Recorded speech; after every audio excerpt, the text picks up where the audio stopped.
ഞാൻ നിങ്ങളോട് പറയാം, കണ്ണടച്ച് ആരാധിക്കാൻ പുസ്തകത്തിൽ ഒരിടത്തും പറയുന്നില്ല, കണ്ണടച്ച് പ്രാർത്ഥിക്കാനും പറയുന്നില്ല. പിന്നെ എന്തിനാണ് അത് പറയുന്നത്? നമുക്കൊരു ഏകാഗ്രത ഉണ്ടാകാൻ. ഞാൻ കണ്ണടച്ച പിന്നെ ഗുഡ് ന്യൂസിൻ്റെ ഫ്രണ്ടിലിരിക്കുന്ന ക്യാമറ ഞാൻ കാണില്ലല്ലോ. ഞാൻ കണ്ണടച്ചാൽ ഏറ്റവും ഫ്രണ്ടിലിരിക്കുന്ന അച്ചായനെ ഞാൻ കാണുമോ? ഞാൻ കണ്ണടച്ചാൽ ഈ ഫ്രണ്ടിലിരിക്കുന്ന മോൻ അവിടുന്ന് എഴുന്നേറ്റ് പോകുന്നേ കാണുമോ? ഇല്ലല്ലോ. അപ്പൊ അത്രേ ഉള്ളൂ. ഞാൻ കണ്ണടയ്ക്കുമ്പോൾ ബാഹ്യമായിട്ടുള്ള കണക്ഷനുകൾ കട്ടാകുക, അത്രേ ഉള്ളൂ കണ്ണടയ്ക്കാൻ പറയുന്നത്. ഈ പ്രാർത്ഥനയെക്കുറിച്ച് മത്തായി സുവിശേഷം 6:6 നമ്മൾ വായിക്കുന്നുണ്ടല്ലോ. നിങ്ങൾ പ്രാർത്ഥിക്കുമ്പോൾ നിങ്ങൾ എന്ത് ചെയ്യണം? അറയിൽ കടന്ന് വാതിലടച്ച് രഹസ്യത്തിലുള്ള പിതാവിനോട് പ്രാർത്ഥിക്കണം.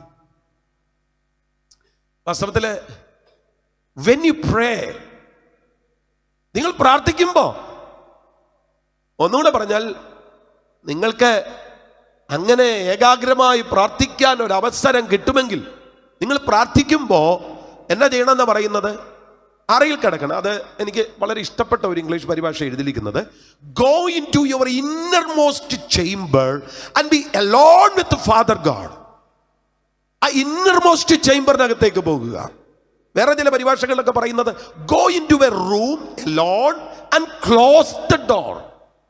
സ്തോത്രം. നമ്മൾ പല സന്ദർഭങ്ങളിലും ഈ പ്രാർത്ഥിക്കാൻ പോകുമ്പോൾ ബൈബിളിൻ്റെ പുറത്ത് നമ്മളൊരു സെൽഫോണും കൂടെ വെച്ചോണ്ടാ പോകുന്നേ. സ്തോത്രം.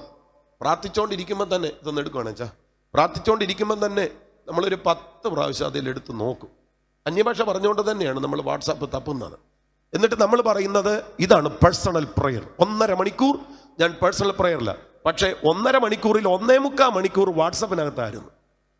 No no no. കർത്താവ് പറയുന്നത് ഈ കണക്ഷനുകളെല്ലാം ഒന്ന് കട്ട് ചെയ്യണം, ആ ഡോറെല്ലാം ഒന്ന് ക്ലോസ് ചെയ്യണം. അവിടെ ഒരു പ്രത്യേക പദമുണ്ട്, and be alone with father God. പിതാവാം ദൈവത്തോടൊന്ന് തനിച്ചിരിക്കണം, ആ ദൈവത്തോടൊപ്പം ഒന്ന് തനിച്ചിരിക്കും. ഇതാണ് പ്രാർത്ഥന.